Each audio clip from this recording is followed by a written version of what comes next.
Señor le bendiga, hermanos. El pastor Guerra con una palabra de gracia en tiempos de coronavirus. ¿Está usted luchando con un pecado en su vida que parece nunca poderlo vencer? Este día, en el Salmo 119, el versículo 176, miramos esa pregunta. Dice el salmista en el versículo 176 del Salmo 119, el último versículo de este precioso salmo. Yo anduve errante como oveja extraviada. Busca a tu siervo, porque no me he olvidado de tus mandamientos. Qué interesante que al terminar de este tremendo salmo, donde el salmista una y otra vez más clama a Dios, se entrega a Dios, abre su corazón a su palabra, se compromete a seguir la Biblia, tiene la palabra en alta estima, es un tremendo hombre de Dios. Pero la palabra de Dios me dice que al concluir el salmo, él dice en el último versículo, busca a tu siervo. Y la palabra de Dios entonces nos enseña a nosotros tres grandes realidades en la formación espiritual, en la vida espiritual de usted y la mía. Aquí las tres están basadas en este versículo. La primera es que no importa lo espiritual que nosotros somos o el tiempo que nosotros hemos llevado, no importa la largura del Salmo 119 y el contenido de nuestro corazón hacia Cristo, nosotros siempre permanecemos en una lucha continua contra el pecado.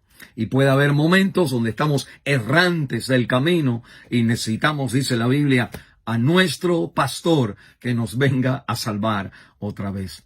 La salvación es nosotros como ovejas extraviadas, dice Isaías capítulo 53. Y el Cristo viene a buscar las ovejas perdidas. Pero no solamente nosotros, una vez que somos salvos, dejamos de ser ovejas perdidas, aún hoy siendo creyentes por mucho tiempo y siguiendo la palabra, todavía necesitamos al buen pastor. No hay nadie espiritual que no tenga la experiencia del apóstol Pablo en Romanos capítulo 7, donde él dice, lo que quiero hacer, eso no hago, y lo que no hago, eso es lo que hago, y hay una lucha dentro de mí, que cuando quiero hacer el bien, el mal está adentro de mi vida. El pecado está dentro de mi carne. Hay un aspecto de la caída de Adán muchos años atrás que todavía está en nuestro corazón, y aún como creyentes tenemos que decir, al terminar de este tremendo salmo, como el salmista, decimos, busca a tu siervo, errante como oveja extraviada, busca a tu siervo.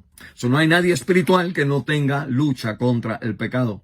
Segundo, la Biblia me dice que una vez que nosotros nos damos cuenta que estamos mal, el versículo 176, la segunda parte, no me he olvidado de tus mandamientos. Y lo que me está diciendo la palabra de Dios es que la Biblia siempre me guía a los pies de Cristo. Dice Gálatas capítulo 3 que la palabra de Dios, la ley, los mandamientos de Dios, pues son un ayo para llevarnos a Cristo. Un ayo es un siervo que entrenaba, que enseñaba, era como un maestro que enseñaba a los hijos de los líderes para que ellos crecieran y fueran personas que sabían tomar buenas decisiones. Y la palabra de Dios es ese fiel maestro en nuestra vida que nos lleva siempre a la fe en el Señor Jesucristo, no por obras de justicia que nosotros hubiéramos hecho, sino por la justicia del Señor Jesucristo. La Biblia me enseña que Cristo es la vida que yo no he podido vivir,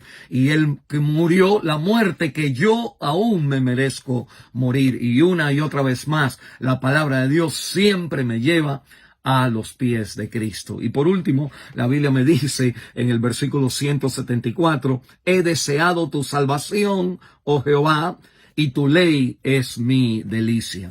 Tres cosas. La primera es que siempre luchamos contra el pecado. La segunda es que la Biblia siempre nos lleva a la fe en Cristo, descansar en lo que Cristo ha hecho por nosotros. Y tercero, Cristo siempre nos regresa a mirar y seguir la palabra de Dios. Tu ley es mi delicia. Quiero tu salvación, dice el salmista. Deseo tu salvación.